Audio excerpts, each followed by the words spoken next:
I dropped more than. Okay, we are going down. Okay. Besa shimpi. Okay.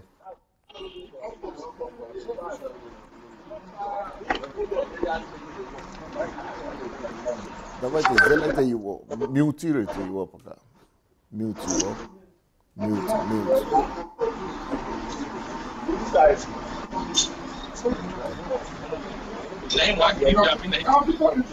Hello, everybody. Hello, Facebook audience. Hello, YouTube audience. We are coming on live to you from Kyiv, Ukraine, and Nigeria. I think it's Benin City, Nigeria. Yes, City, and the city of so you remember the last event that we had with Don Pedro Baseki? We had about over 10,000 people watching us. So today, I really hope we are going to have such a success as well. And so let me see if I could welcome a few of you people here today.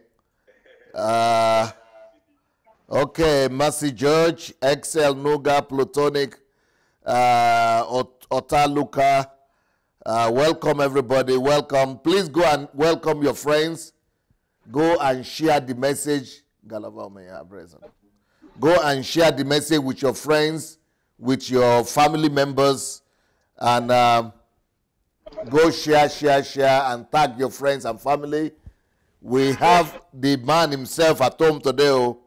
We caught him at last. He's been very busy since he became a politician. But he's decided it's fun time for us today. Thank you. So let me introduce to you the chief himself, Don Pedro Obaseki. Hello, sir. Good day, sir. Wow, it's been a while since we last talked with you. Yeah, it's almost 3 months now. Yes, and all our audience have been saying, when will Don Pedro come back? When will you get him back? I said, me, I did try you. No, but me, they watch you now. They watch you every time. Okay. Now, there are some people coming in today who are going to be new, coming from all over Nigeria, and they know you, but they might not know all the things that, we will really need to know about you, because since the last time we had event with you, people said it is somebody like you that should take the responsibility for the country, for the event, for the political affairs of Nigeria. So now, since then, people have been asking, can we know more about, Don Pedro? So please, who is Don Pedro? Will you tell these Nigerians in diaspora for them to get to know more about you, sir? My name is Don Pedro Obaseki. I was born in Edo State, raised in Warri and Benin City. Went to school, secondary school in Warri. Went to University of Benin. Did my first degree. Did my master's degree at the University of Ibadan. Did my why are you going so fast like that? I know that you are one of the youngest PhD holders in Nigeria at the age of 23, if I'm not mistaken. You're right, sir. So you don't want them to know? Okay. I got my first PhD at 23 years and 10 months. But I cannot believe that myself, because then what time did you get your first degree? If you got your Okay, this is it. I got into school a little early. And in those days they used to do double promotion, so I spent less than 4 years. I spent about 4 years in primary school. So by the time I was 15 or thereabout, I was in university. I got my first degree by the time I was 19. Served at NDA in Kaduna. So by the time I was 21, I became a lecturer at the University of Benin. I still hold the record of being the youngest lecturer at the University of Benin I've ever had.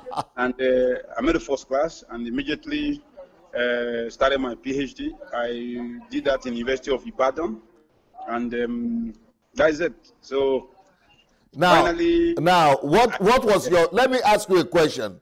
What was your dream when you were having such a record-breaking progress in life? Were you concentrating more on self-fulfillment, the fact that you just want to become somebody? No, the truth of the matter is, I come from maybe the largest family in Edo State. Yes. And my father was a very strict man. And all I did was not to even read to pass. I was reading to impress my father. I see. So it was like trying to make sure that I never came out second in class because my dad would not find it funny, you know. So, but right from secondary school, as God will have it, I've always tried to take some sort of leadership position. Then within my family, my grandfather had 11 wives and 56 children. Wow. And yeah, so, but very early in life, by the age of 9, 10, he had told them that he had anointed me to lead the family. Wow. So at a little age, I started taking on the roles of responsibility. So for me not to come on tops would be that I'm sending the wrong signals to the younger ones. So sometimes when I introduce certain persons as my students, some of them are much older than I am, so it sounds like almost like a travesty. But that is how it is, you know. So then I got into television very early. I used to be the little boy that salmon sauce by the riverside in Taste by Moonlight. That was when. So I got into television when I was like 10 years old. So and ever since I'd wanted to be like a Wole Soyinka or something close, you know. So that was my originating dream while growing up. I got into unionism, activism. I also, in my postgraduate, I got the Abiola Scholarship. So when Abiola was running in 1993, I was also drafted into the campaign organization of Abiola at that time, Hope 93. So I started interacting at a very young age with persons in positions of authority. Then, as God will also have it, my PhD is said to have led to private broadcasting in Nigeria, and I became the first general manager of the first private television station in Nigeria, DBN Television. I was also the executive consultant at the age of 28 to Dark Communications, where we helped set up the first private radio and the first 24-hour television station, Ray Power and AIT. And I later became a managing director in Dark Communications. I continued my academics, became a member of the American Film Institute, became a member of the American Culture Initiative of the U.S. State Department. That was before I was 30. Then at 32, I became an associate professor at the Mahativy College in White Plains, New York. There I've been on teacherships and fellowships, and I've taught in universities in Denmark, in Nigeria, in the US, in the UK at the University of Bradford. Then I was among those as a part-time work. I was in Nollywood at the beginning. I was the first president of the Film Corporation of Nigeria. And a lot like that. And my film then, Igudu, as at 1999, was reputed to be the biggest film ever shot in this country. So, but I have remained. What do you mean? What do you mean biggest? In terms of magnitude of recording and in terms of volume of sales as at that time. Okay, okay. You know, yeah. Then also, I also veered into music early, but I wasn't a singer. So when I was in the US, I was close to the likes of Busta Rhymes and the likes of Wyclef. So I came back to Nigeria. I helped put together Ayangba, which was one of the first pop groups in the country. I also managed people like Zulezu, Kerewa, you know, and so that was on the side. But basically, I was into broadcast management and consultancy. I built more television stations in Nigeria than any Nigerian living or dead, you know. So that's where I am. So people mistake me for a broadcast engineer. Currently, so then about 10 years ago, I veered into IT, into ICT. Helped set up the first mobile television service for MTN. I own the National Digital Internet Protocol Television license, which is basically the servers that allowed me and you to talk here today. Wow. So that's where, and I'm one of the leads in the Nigerian digital transition, the transition from analog television to digital on behalf of the Nigerian Broadcasting Commission. Is that still ongoing? Is that still ongoing now, or is completed? No, it is actually, in terms of mechanics, it's completed, but in terms of deployment, is less than 20% completed. Okay. In terms of deployment, in terms of Nigerians having, but basically everything about broadcasting in Nigeria now has moved from analog to digital, but the reception is still basically analog, particularly across the rural areas. So that, and which is a huge challenge for a nation that has a huge topography and demography like Nigeria. That is where the challenge is. Now, Don Pedro, now you are vying into politics now. When you were growing up in Nigeria, what was your most daring dream about the country? Your dream? My biggest dream really was not to remember that I'm from any state. My biggest dream was not to remember that Dr. Sunday is from Ondo or Osun Ekiti. That was my biggest dream, because growing up, I use the word dream now, but it's a dream that I see now as a benefit of hindsight. I didn't even realize that was a dream then. So I served in Kaduna, I speak Hausa, in Nigeria Hausa society, I speak Yoruba. I went to UI, I speak Urobo, I speak Benin, I speak Isan, I speak English. And je parle français, pas un peu, je parle très beaucoup. I also speak French. So it is that ability to transcend borders and forget your ethnicity and raise your Nigerianness. I don't want to call it a dream. It is the reason why I now live. Now, you know, I just finished writing a book. It's called The Blessings in Nigeria's Diversity. Yes. Maybe I'm going to send you the manuscript. I've not published it yet. I won't mind if I have the capacity to write the forward. Oh, wow. I've not even had anybody to write the forward yet. Yeah, you know why? What you are doing is God sent. Because there is no nation on earth that thrives on its singularity. All the big nations on earth have strove and arrived to the top based on their diversity.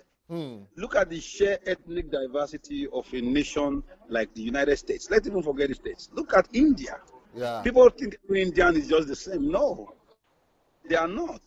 You have disparaging ethnicities, and all of them coming together to raise a banner that is quite different. Look at Russia. Yeah. Let's be frank. You are going to like my book, because I was making the point in that book that only countries like Nigeria with various diverse ethnicity can become a superpower. You have been to Denmark and you have lectured there. You will see that Denmark would never become a superpower. Switzerland would never be. It's a monoethnic environment. They will never become superpower. It is only countries like Russia, America. Even America was smaller. They got part of Mexico. I asked a friend once that, have you ever wondered why the whole East Coast have a different naming pattern than the West Coast?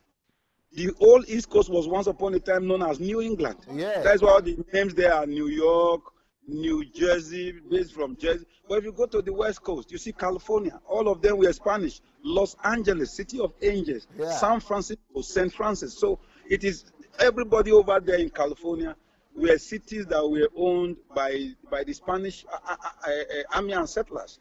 Look at, people don't even know that New York was originally called New Harlem. It was actually a Dutch colony. Right. So it is diversity. Then look at the country today. Donald Trump may be screaming, but Donald Trump is an immigrant. Right. Obama's father was never even an American. Obama's father was born, raised, and died as a Kenyan. But that country did not remember that. And even if they did, it was nascent. It wasn't what they were flagging in front of everybody. You know, I have a father I had a grandfather who had 11 wives. And those 11 wives, about 6 or 7 were not from my place. Wow. So, yes, that is the kind of thing that I think we can go back to. And that is the Nigeria that can still thrive if we allow it, if we structure the country properly. I believe Nigeria has to be systematically dismantled and then reconstructed to fit the realities of the present times, not for them to be abandoning ethnicity. I don't care if the man has a one eye, so long as he's competent. I don't care whether he's a cattle rearer or a horse farmer or a petty trader. I don't care whether the man is from Ikirun, Iragbeji. I don't care. I don't care whether the man is from the backsides of Umunochi or Umuahia. So long as he can further the corporate existence of Nigeria. Nigeria is a sleeping giant, and the bad part of it is that it's a sleeping giant blindfolded by gerontocrats, old men who are wanting to continue to skew this nation on the path of self-destruct. And we cannot allow that. I don't have another nation to call my own. I'm going to... You are getting me provoked because, in a good sense, I'm going to send you at least 2 more books. So one is the Nigerian diversity. I've not published it. You will write the forward for me. There is another one that I've published that is called How to Make Nigeria the Greatest Country in the World. Oh, wow. I'm sure you will like that as well. If you have an electronic copy, I will also help you share it. Okay, I'm going to send it to you. Yes, sir. So, and then I will send you another one, How the Nigerian Economy Can Overtake the American Economy. You see, it is even people that have positive vibes like this that this country needs, Dr. Adelaja. On a very serious note, no, think about it. Because what kills a nation most is not the lack of policies or the bad implementation of policies. It's the lack of hope. When there is hopelessness, despondency takes over. And that is the devil's workshop. People become mentally, socially, and of course environmentally idle. So they begin to look for how can we use Christianity, Islam, and all those short pecuniary things to deceive people and put them in backburners. That is, if we are an active nation, where people are beginning to see the economics of interaction, the nation will change. First of because all, 500 naira in a Yoruba man's pocket is worth exactly the same thing as 500 naira in the Hausa, Edo, Urobo, Igbo man's pocket. I will have to commend your party, though, APC, for one thing, for the way you people were able to deal with the Biafra uprise. Because 2 years ago, even me, I'm not in any party now. I am partyless. Yes, oh. But still, I will have to give this to Buhari because I personally thought 2 years ago that with the Biafra uprising, the way it was going, uprising, I was thinking that Nigeria, it was going to kill Nigeria. But they were able to deal with that situation, I mean, masterfully. But I don't share that view. What I don't share is I don't share that view. I don't think that Biafra is dead. Okay. I think what has just happened is that people have moved from voicing the opinion into snowballing, into I think it's just like a potent volcano that will erupt if it is not treated. Okay. Biafra will die naturally if the indices of engagement are leveled out. Okay. Boko Haram will die naturally if all the young people from Chibok to Gombe to Yobe are allowed to participate in the country and see themselves as equal stakeholders in our Commonwealth. What is even worse now in Lagos, where I came from Lagos just yesterday, what is worse now is even a resurgence of some form of pseudo Yoruba nationalism. Is it what do they call them? Is it the OPC or something? Yes. Now those things are come up because people are being disenfranchised.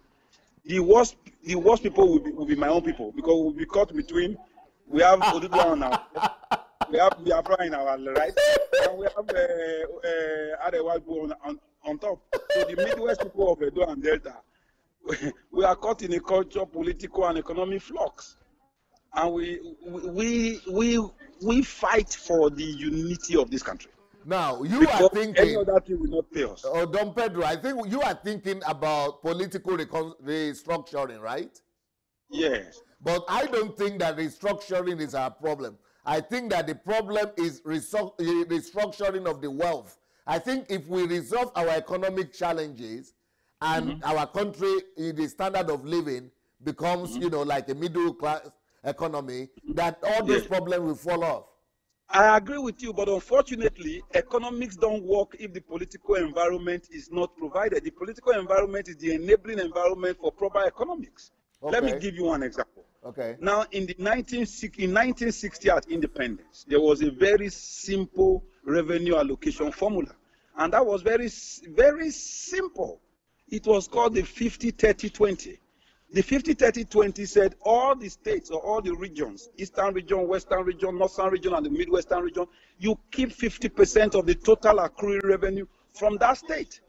Then 20% of it is put into the federal coffers. Now, with 20% at the federal coffers and you have 36 states, the federal government will compulsorily take 20% from every state, which still makes it the biggest federal state in the world.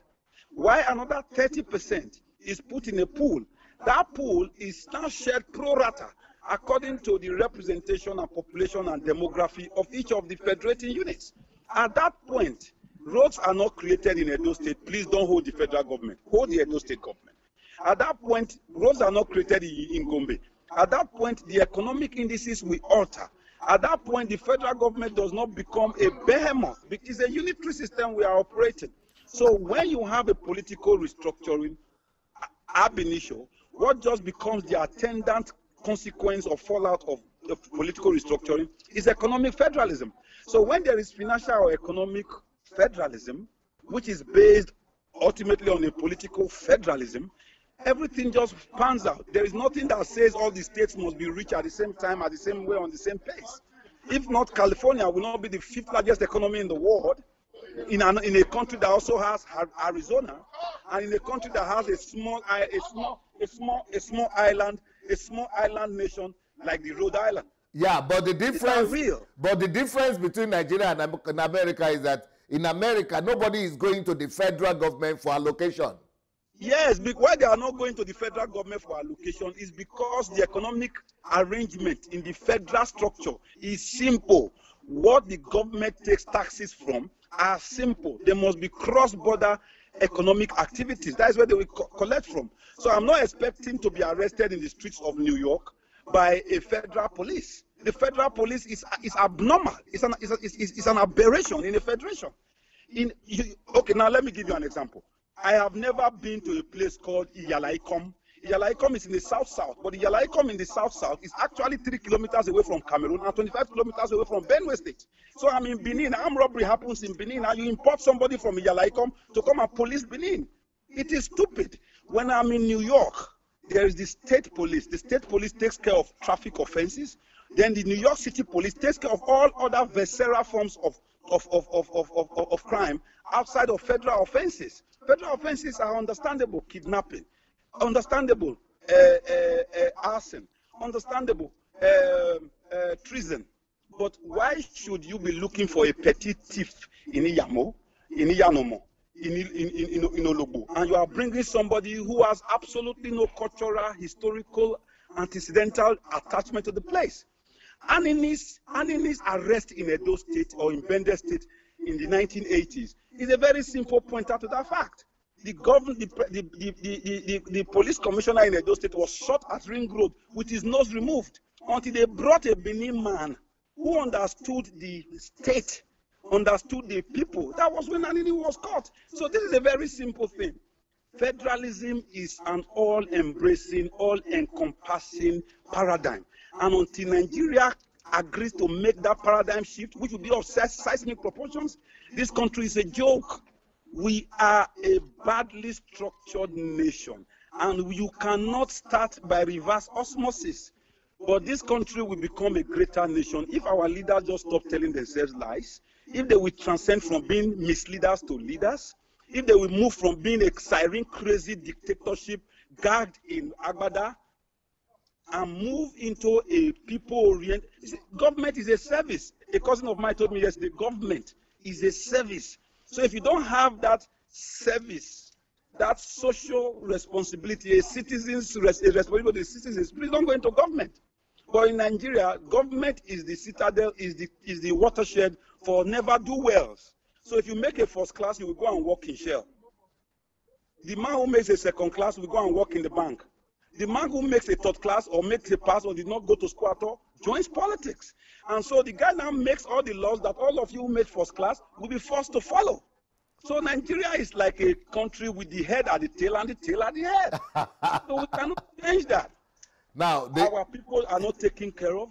Nigeria votes security votes, and the security votes does not get to the police. The average Nigerian policeman, there are many of them in front of me here, their pensions are unpaid, they live in parlous environments, and you are telling them, why does he take bribe? When his take-home pay can't take him home? It's a problem.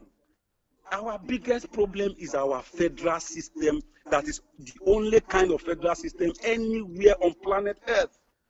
Now, we are a unitary government with our federalism written only on the first page of the news of our constitution. Any other thing that is there don't work. Don Pedro. That's my own belief. Yes, sir. You have just said now that you are no more belonging to any party. No, because the parties have become, no, I don't tire of my brother. The parties are just the same. They are friends. They are brothers. They are, okay.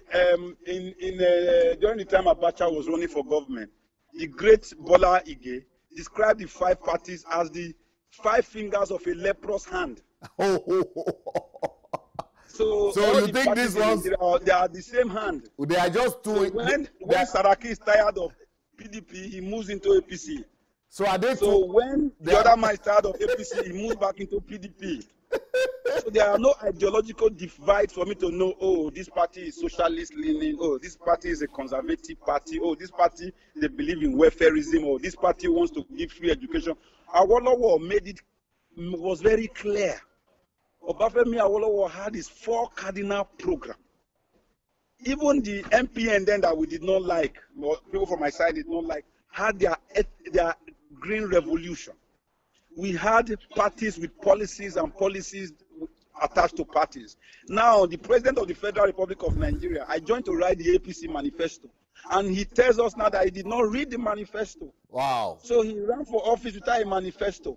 Jonathan was even worse. Jonathan never told us about any manifesto. They were just singing songs. Good luck for you, good luck for me, good luck for everybody. So we went to the polls based on a song.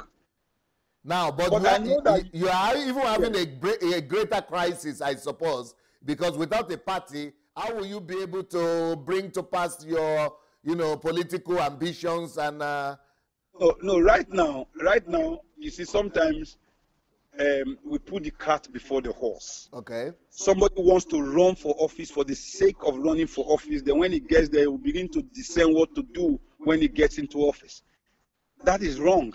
I want to be able to say this is what I stand for.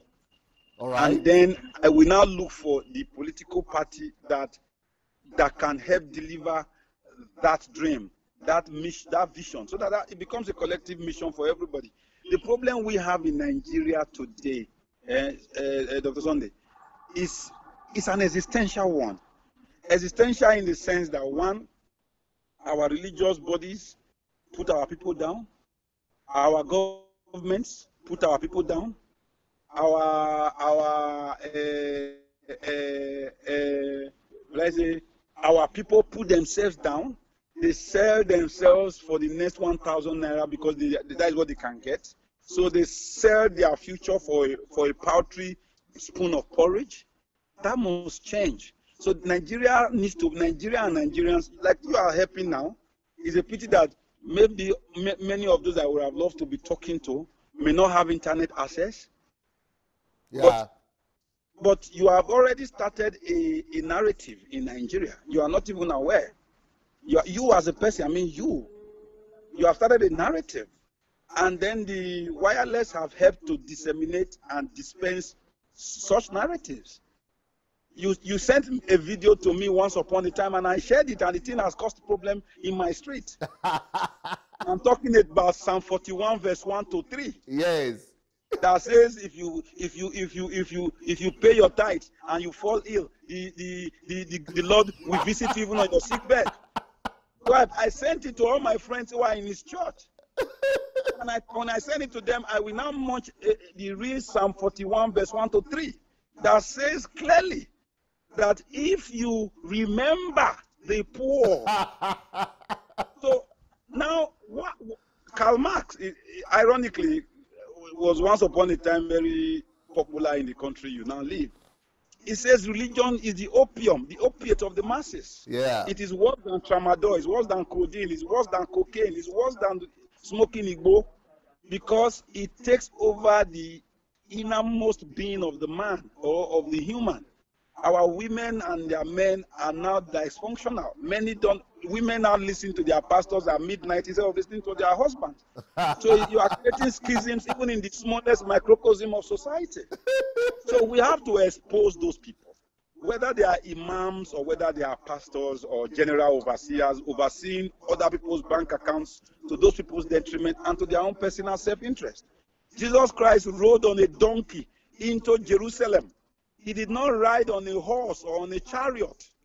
But today, our pastors ride private jets. So these are things, the things are existential. Did you hear about a certain Jim Obazi? Yes. Jim Obazi was the head of public corporate corporation or something that demanded for the corporate organization, public organizations like churches, banks, NGOs, to report their revenue and then give the account or now they spend it. And then the churches and the bishops and the GOs fought against it. The Muslims agreed to abide by that code of conduct. The banks agreed. The NGOs, social societies agreed. But the GOs and the banks, the GOs and the churches fought against it. And then... No, the churches, you have to understand that there are two types of churches in Nigeria. Okay. There is the Christian Association of Nigeria, which is almost all of them. Then there is the Pentecostal. So you have to very clear. So where the church property are in the hands of private individuals. So if I put money in the Catholic Church in Nigeria or in the Anglican Church, I know that the pastor or the reverend is not the one. I know already that, okay, as member of the laity council, they are going to decide how the money will be disposed over a period and over a certain and for certain social projects. Yes. That is different. Those ones created schools. The school you might have gone to might have been a missionary school, and they weren't charging you to pay top dollar or top euro. Yeah. And they provided quality education, whether it was St. Finbar's, St. Gregory's, whether it's the Anglican Girls Grammar School or Immaculate Conception College, or whether it is St. Bishop Kelly College. Those ones were clear, but now the churches have become the highest, most monetized, most commercialized providers of quality education, if they are even quality in Nigeria. So in Nigeria, I have a no, but why should the GOs and the Pentecostal churches fight against order? In the UK, in America, in Russia, you have to declare every money, every dollar that comes in, and tell the government how you use it. I was on a teachership assignment in the UK in a place called the Newham University, somewhere in East London, when Ashimolowo's place, about 8 or 7 years ago, was raided for not paying taxes. I'm talking about KISS. Yes. I'm talking about Pastor Ashimolowo. Yes. KISS. But he came to Nigeria, and yet now, what he cannot do in where he started his church in the UK, he wants to do it here, because we are a society with low respect for constituted authority. The Bible says clearly, I think it's Proverbs 3:16 or Proverbs 6:63. It says, "All rulers on earth govern with my help, princes and noblemen alike." Yeah. Jesus told us when he was adjudicating over Zacchaeus, and when he was told, "Who should I pay the money to?" and he asked them, "Whose face is on it? Give to Caesar what is Caesar's, and to the Lord what is his." But what is happening now is that the church is stealing what is Caesar's and refusing to pay what is Caesar to Caesar. But what is tragic about what has happened is that Jim Obazi, the guy that had decided to bring order to Nigeria and to that place, it was not just the legislation or whatever he proposed was stopped, and then he was fired. The guy is disgraced, removed from office, and everybody is happy. I mean, I'm thinking... people might not be happy. Okay. But you see, until you change those political players, and until those of us and people like you decide to engage in the political space, yes, people like Jim Obazi will remain and continue to be victims of the system. That is so sad, because we are all praying that God will give us good. We have a senior advocate of Nigeria. That is the highest honor you can give to a practicing lawyer. And in law or in any academic endeavor, the highest position you will get to is professor. Yes. So we have a man who is both the senior advocate of Nigeria, the highest you can get to as a practicing lawyer, and a professor of the law, the highest you can get to as a law scholar. He is vice president, and he's also a pastor of the Redeemed Christian Church of God. So now he has paymasters who blow whistles that he must report to. So the Nigerian populace or the Nigerian common man, the hoi polloi, the wretched of our earth, the talakawa here, and I only appeal to between the last 3 months to the election, and that's it. After that, they are forgotten and they are kept on the dung heap of yesterday. Unless people like you, maybe people like me, I don't want to give myself too much credit, unless we agree to participate in this process, these people, Nigeria has no middle class. Anybody who thinks we have is a lie.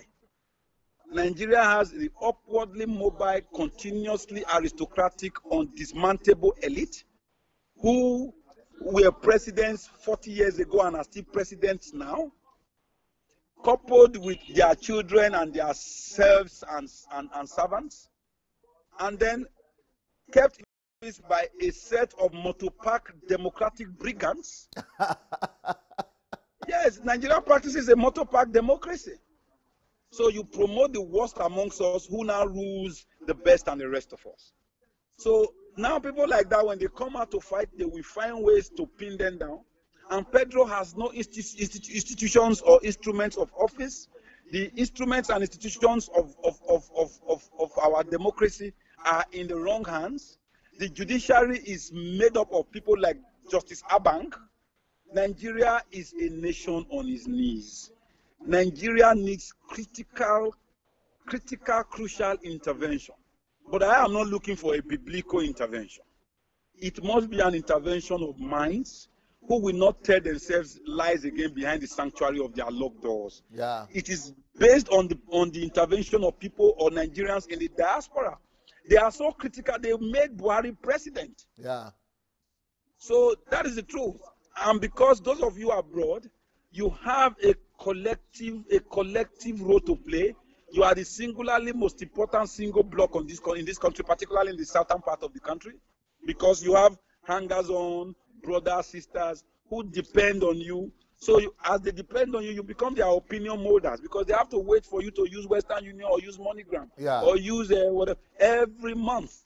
So when you pay the piper, you can dictate the tune. And since you live in the West and you see that it can work, the Nigerians who are in Ukraine, the Nigerians who are in Ireland, the Nigerians who are in the United States of America, in the United Kingdom of Great Britain and Northern Ireland, they are obeying rules. Yeah. They are conquering, they are making waves. You, even in the Christian sector, you are changing the way people perceive Christianity here. And as a result, you are having a larger effect on how they perceive politics. Because religion is politics. So it is important that we galvanize them to be the first bastion, the first vanguard of a re-education of our people. I use the word on my Facebook page. It is time to move. But the move, M-O-V-E, stands for make our voices emerge. Our voices have been drowned for too long by these same people. These same people who, they've canceled the history books in Nigeria now. So we don't even realize that 47 years ago, Buhari was a governor. We don't realize that Audu Ogbe in 1979 stood before Dr. Abubakar Olushola Saraki to be vetted as a minister in Shagari's government.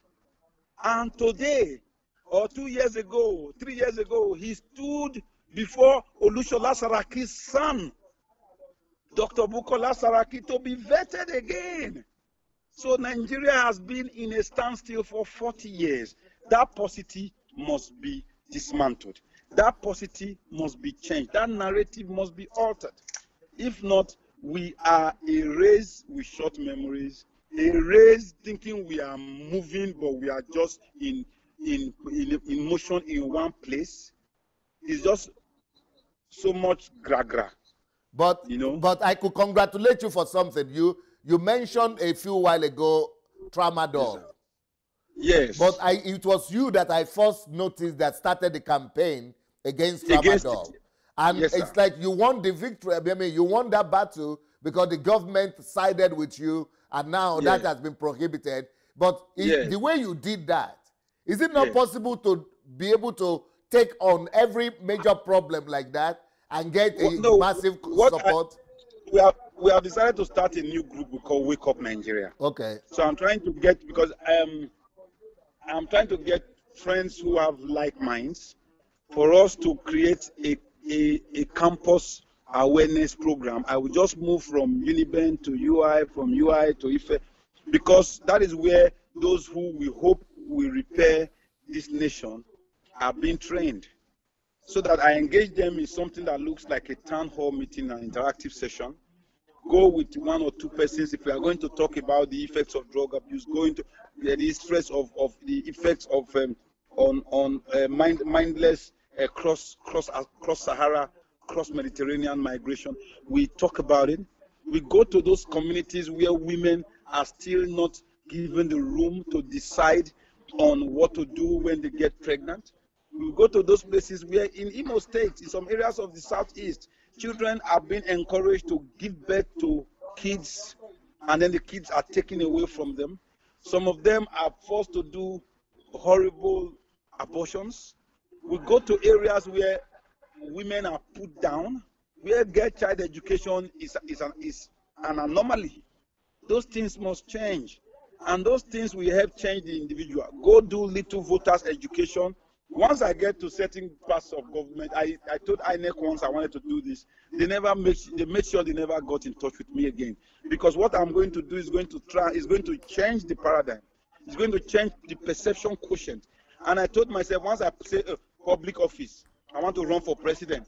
A few friends came and told me, Pedro, run for president. I said, I don't have the capacity. Not be beans. I'm not looking for cheap popularity. I don't want to be he that ran for presidency. I want to run if I know I can win. But if I know there is no way they will let me win, why don't you make sure that I make sure that the wrong ones are not chosen? No, tell me about this Awake Nigeria.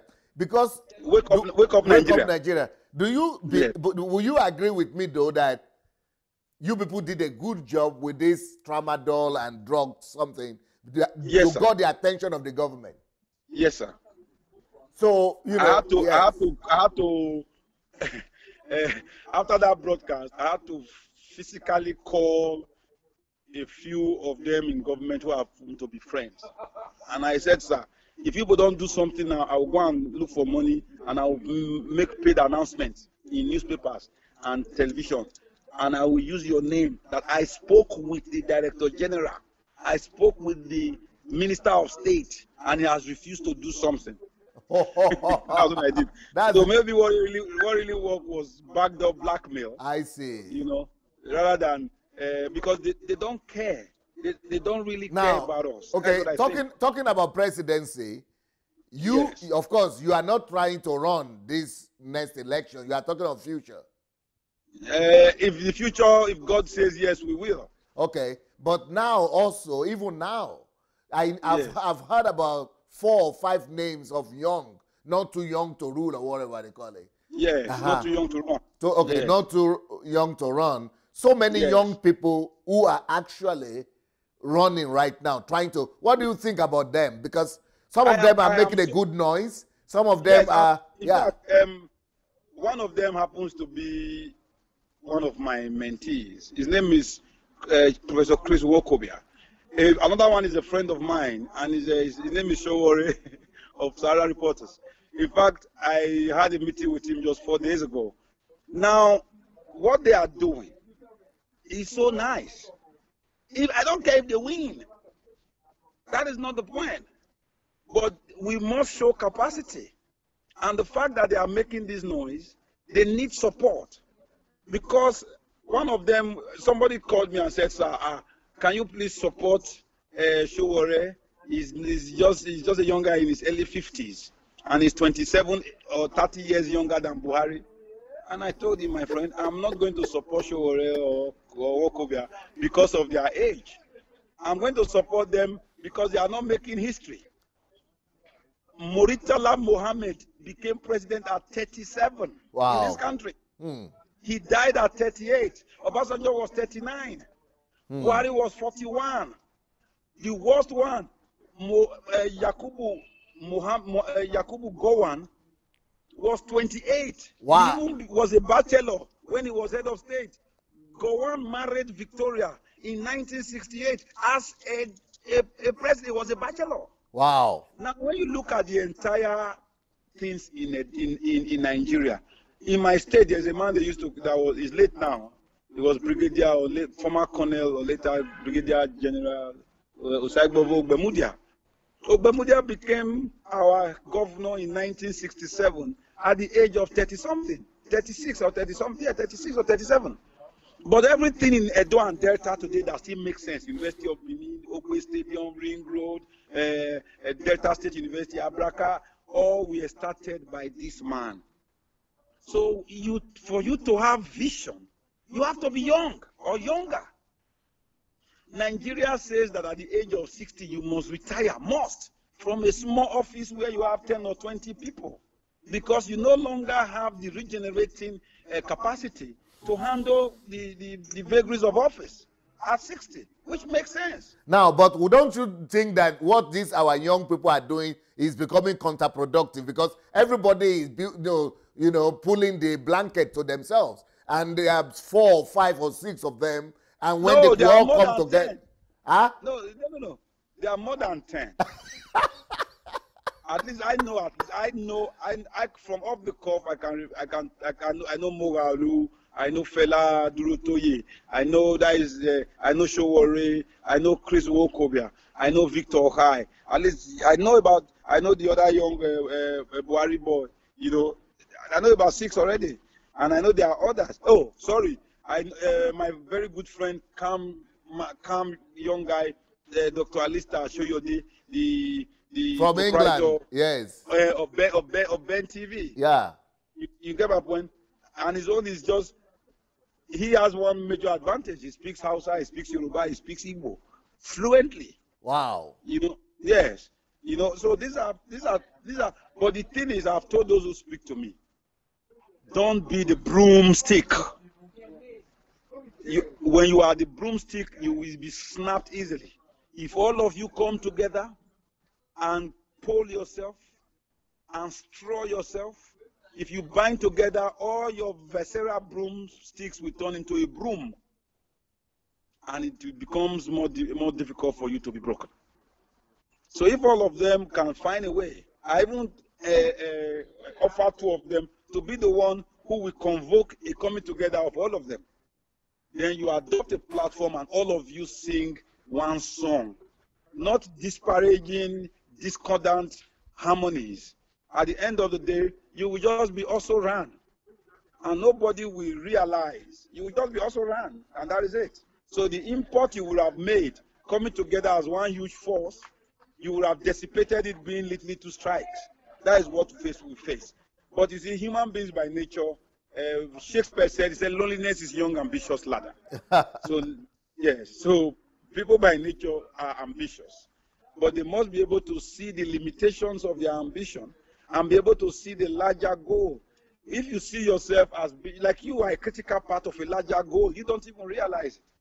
It is called the Gestalt theory, where the sum total of the parts is equal to or larger than the whole. So at that point in time, I know now that Pedro, using DSA's pipe, I'm able to reach to 1,000, 2,000, 3,000 persons who have no inkling how, wherever, whenever, what I am about. But you have become a critical part of the larger whole by becoming a culture molder, an opinion shaper, and an opinion compass. So that people are you have influenced people in my street, because I have distributed your video on my street. Your video is not a propaganda. Your video simply says, this is the Bible. So I opened my Bible and I checked Psalm 41, verse 1 to 3, easy in my head. I read it 5, 6 times and I said, maybe this man is.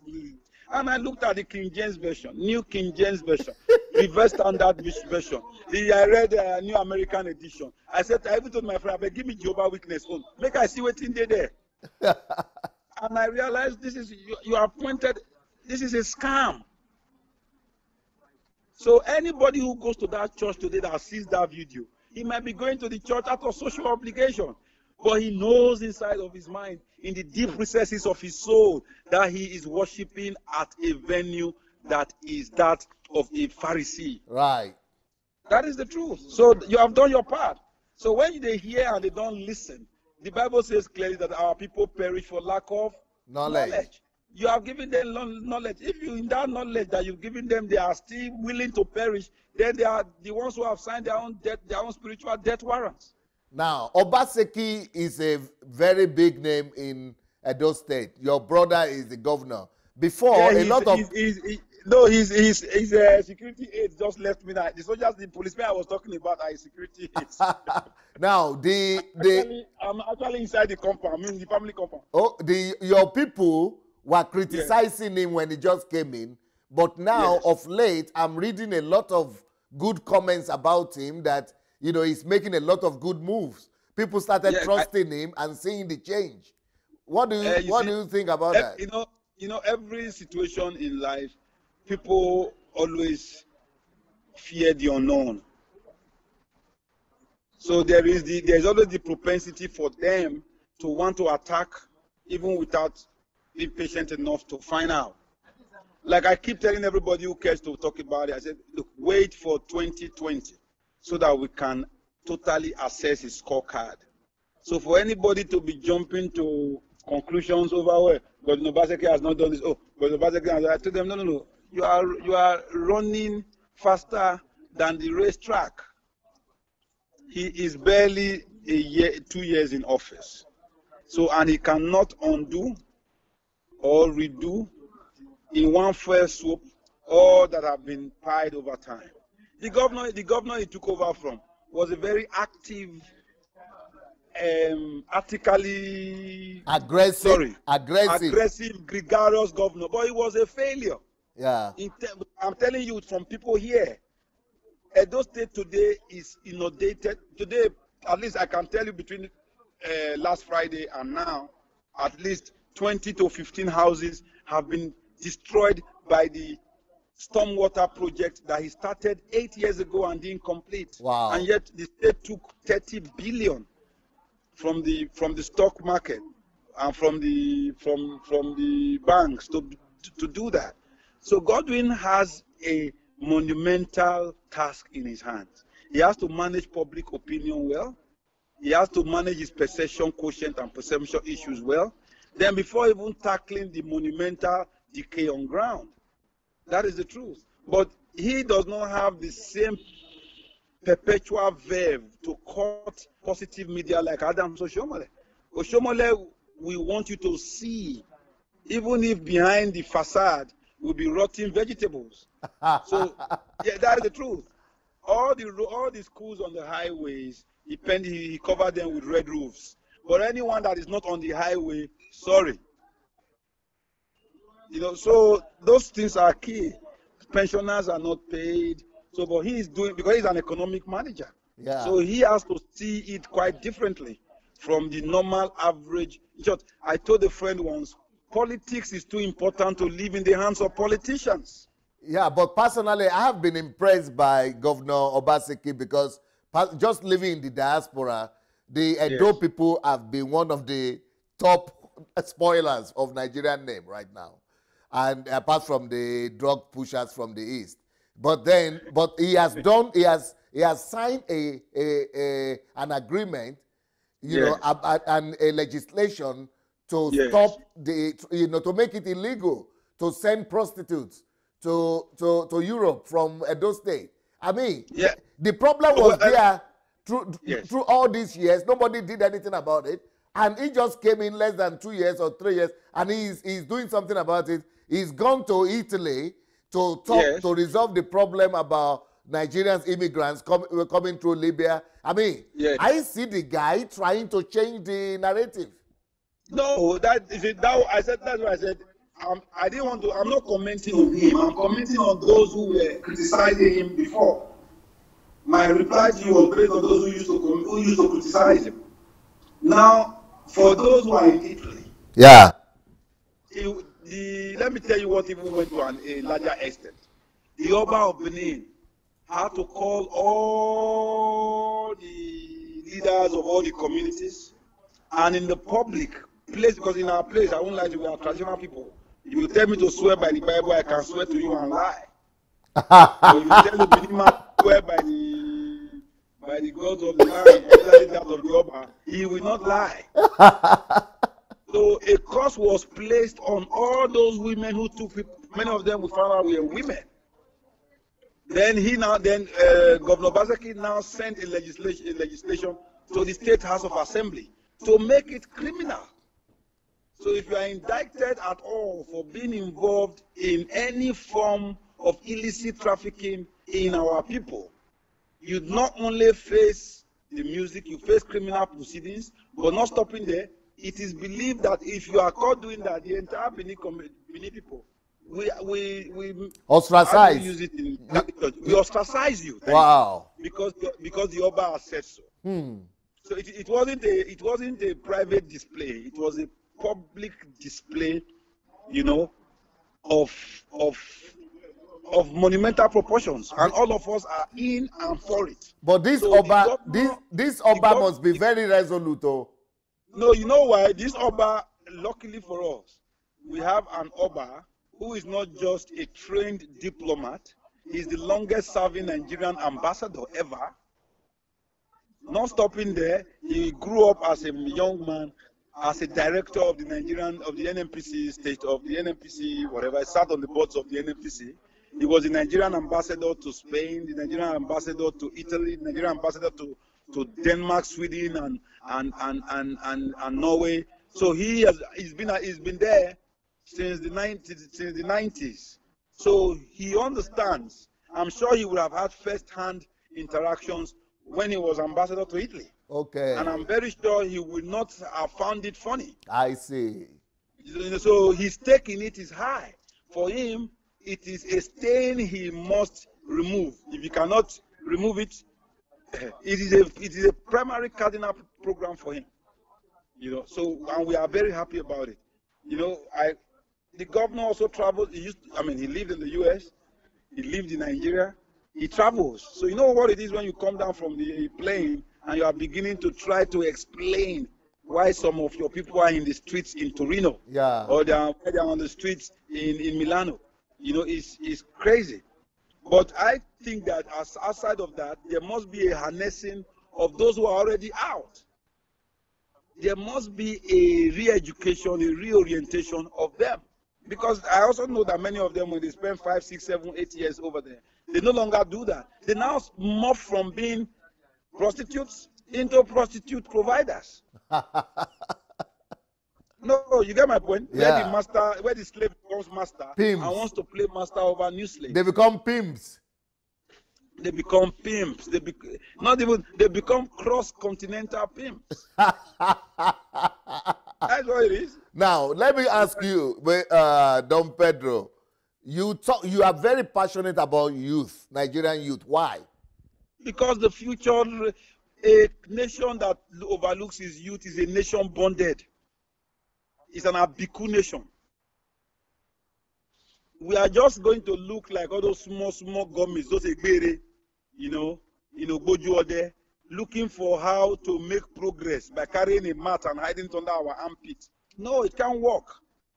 A nation that does not invest monumentally in its youth.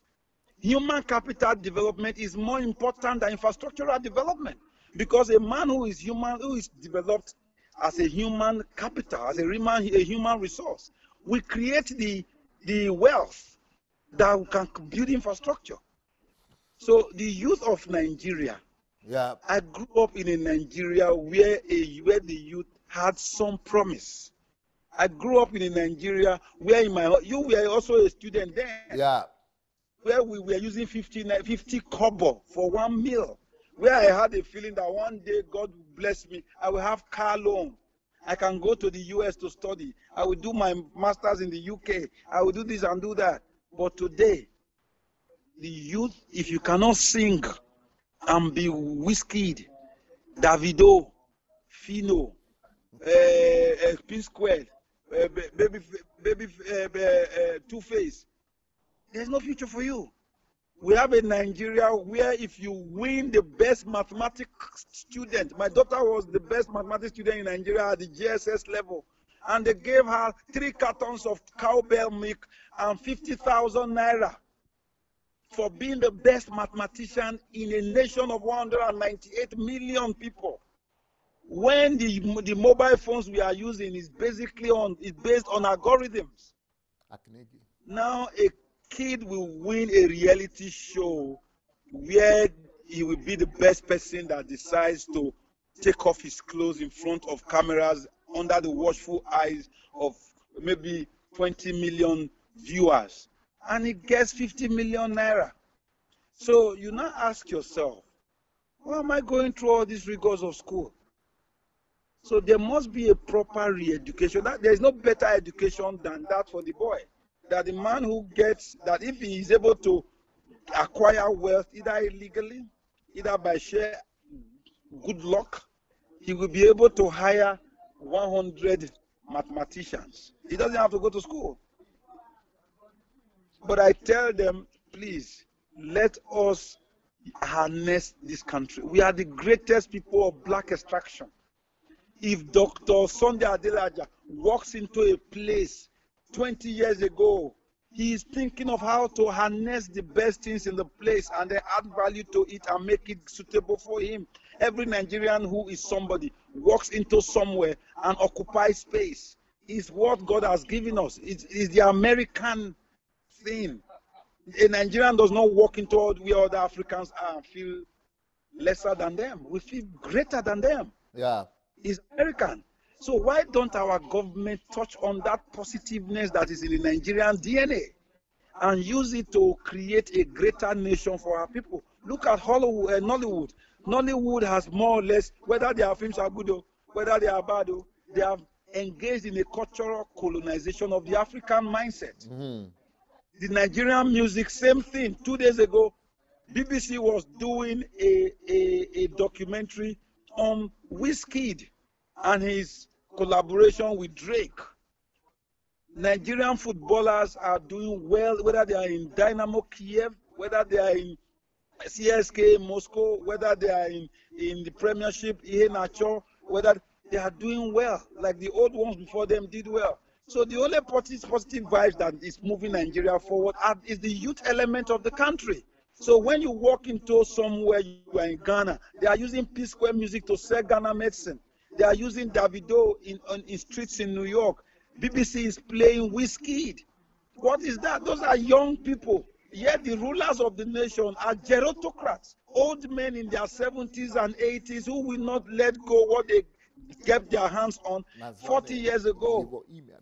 Nigeria needs to put all of them in a sack, put all of them in a crate. They all can fit, all those who have put Nigeria in this problem, they all can actually fit it in a 40 container crate. And we drop them in the middle of the Atlantic Ocean. That way, this nation will move forward even by default. Every Nigerian is great at birth.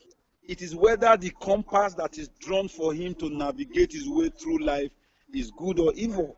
For somebody to be a 419er means he's intelligent first and foremost. That's why you say as clever as a rogue. Why don't we now move those energies into positive vibes, into positive energy? Because energy that is not used positively will be dissipated and used negatively. So they now end up creating bad names for us.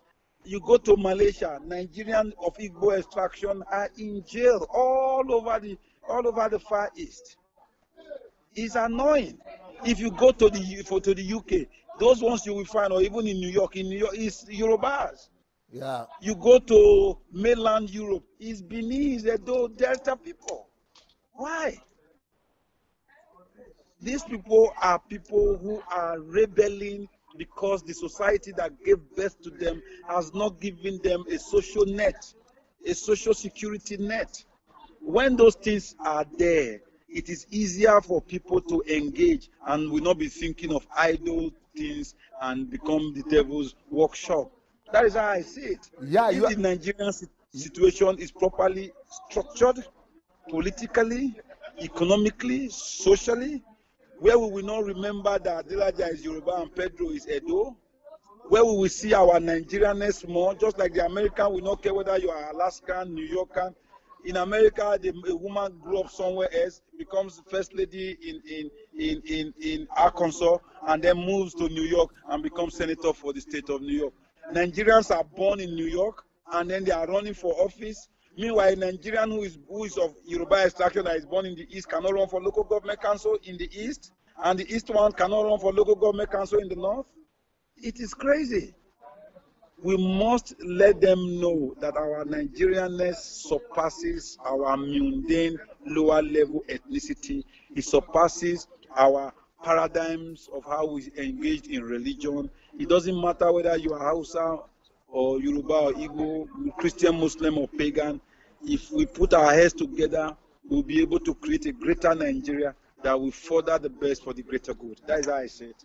What is you've been doing a lot of work with the youth. What next should we expect from you? What is your next, I like the idea of the, whatever you call them, the next Wake Up Nigeria. But what should we expect from you? What are the things? No. Doctor, I told you the last time, I will run for office. I will run. But you don't know when. I don't know, yes. I don't want to join the pastors by saying God will tell me when. No. No, I like your idea. I like you are very intentional and strategic. You want to make sure that the background is good enough and that you have enough support, and you just want to run to win, not just to make noise. Yes. So by that time, if for example I now call DSA team, please help me raise this. I have this. Yes. And you do a SWOT analysis and say, it seems this guy is. I'm even saying that, okay, those of you who are running, let me put all of you in a room and we'll give all of you notes. Vote for yourselves. Whoever comes out with the highest number of votes amongst you, everybody support that person. Sign an MOU. Yeah. Then we will run around the world. We will run to the Ukraine. We will go to the UK, US, and say, okay, let's raise money. Let this guy work. Because politics, basically, everywhere in the world is expenditure. Yeah. Yeah, but at least we should be able to do something and change something. I'm using the hashtag, do something before something do you.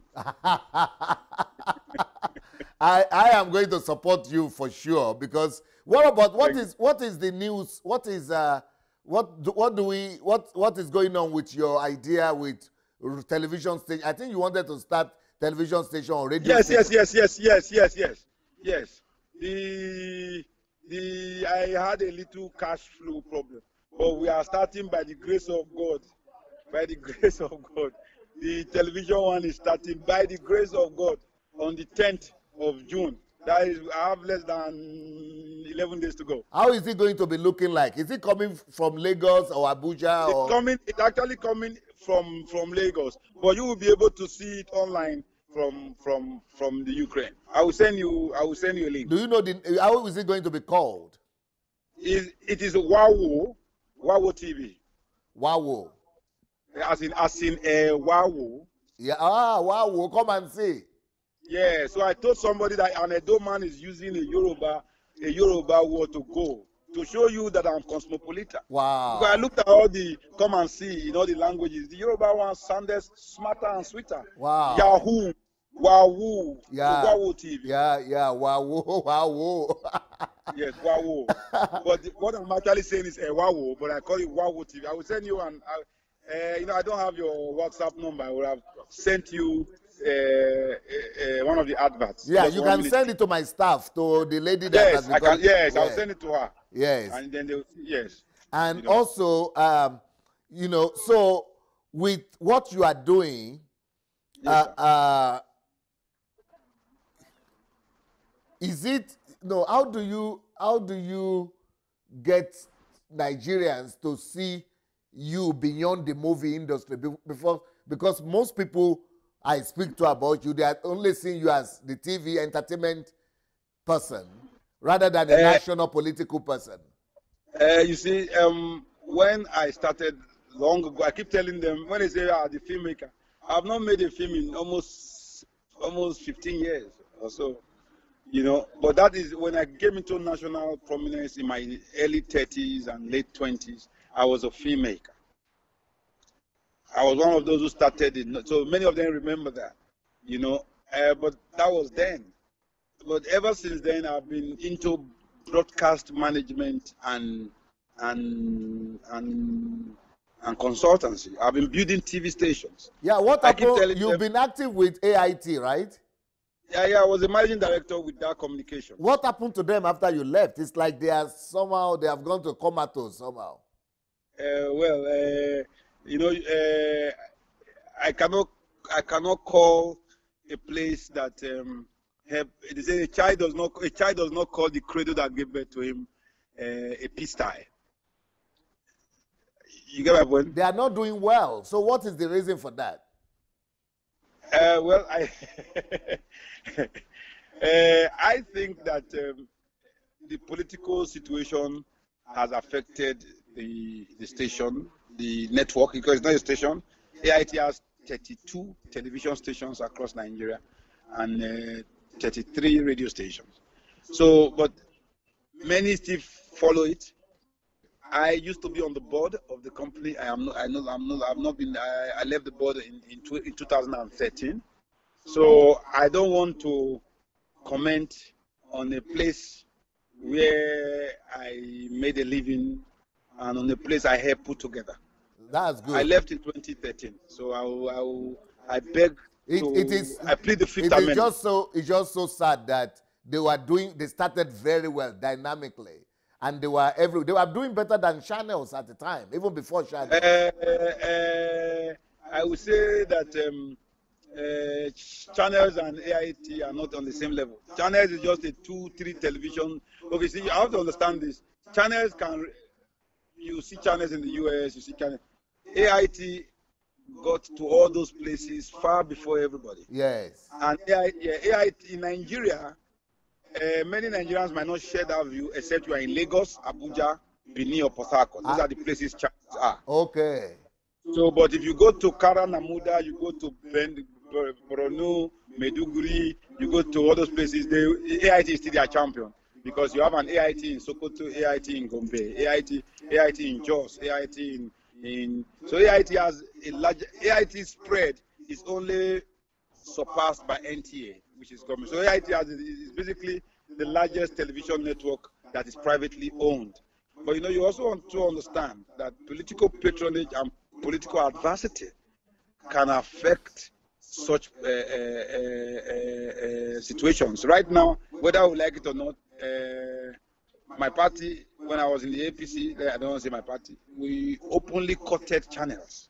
Channels was like the unofficial handle of the APC apparatus. Yeah. Why AIT seemed to have supported the PDP. Right. So now the patronage from government has dwindled astronomically and prorately against AIT. So you have to see, because it was just about 2 days ago now I heard that the case against Dr. Don Pedro, the founder of AIT, was a no case because he was arrested at the time by the EFCC because of advert revenues that were paid by the Jonathan administration. Meanwhile, the advert revenues that were paid to channels were not tracked. So it's just Nigeria is a funny situation. So I don't want to comment on AIT beyond that. But I wish them well, and I think they still have the verve and the presence, the infrastructure, the reach to do Nigeria proud if they continue the way they used to do that made people like Dr.Sunday Adelaja to notice and say they were doing well. Yeah. You know, so they can go back there. What will you say to Nigerians in diaspora that are watching you? Nigerians in diaspora, this country could die and not see any other country come to. So if you are not involved and you pretend to play the ostrich, you are not helping issues. You have to be involved. Right. The Cuban diaspora is so involved in things to do with Cuba. Same thing with the Filipino diaspora. The entire state of Israel is premised on the involvement of the Jewish lobby in the United States and across Europe.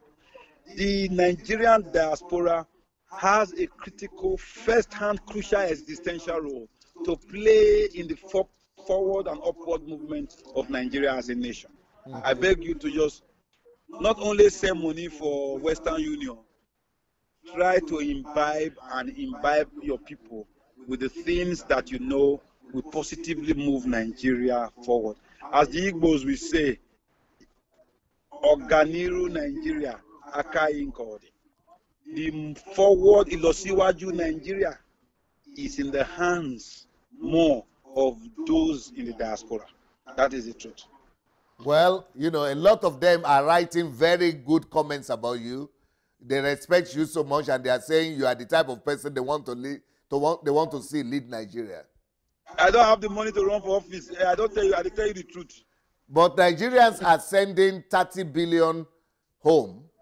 So if they have your support, $30 billion home every year. Billion. Yes. Adelaja, 30 billion. I will win the election tomorrow morning. No, that is the total amount that is sent to Nigeria. But if they get behind you, 10% of that 30 billion, yeah, you won't keep it. Over money now. If I see that kind of money, I will faint. I'll pass out. But you see, with 30 billion incursion into the Nigerian economy, it is the singularly biggest injection into the economy outside of regular sources. You can actually compete in FDI, in the foreign direct investment in the country. Yeah. So at 30 billion, that means the diaspora is sending to Nigeria more than 2.5 billion every month. Yeah. That is more than 700 million a week. Yeah. That is a lot. So it makes it, that's why I'm saying that you are crucial in deciding the political pendulum of this country. If each of them decides to affect those who they send those money and stipends to. Don Pedro, I hope you will not be against us inviting you back on regular basis like I had intended. I won't mind, sir. In fact, I've become your apostle. On the ground. And I'm going to send the books to you, sir. Yeah, thank you very much. I'll be grateful. Thank you so much for your time. Our time is over for now. I'm coming for another program in the next 30 minutes. But you've done so well as usual. Thank you so much for coming, and we'll get back in touch with you. Thank you, sir. Thank you. God bless Nigeria. God bless you. Bye.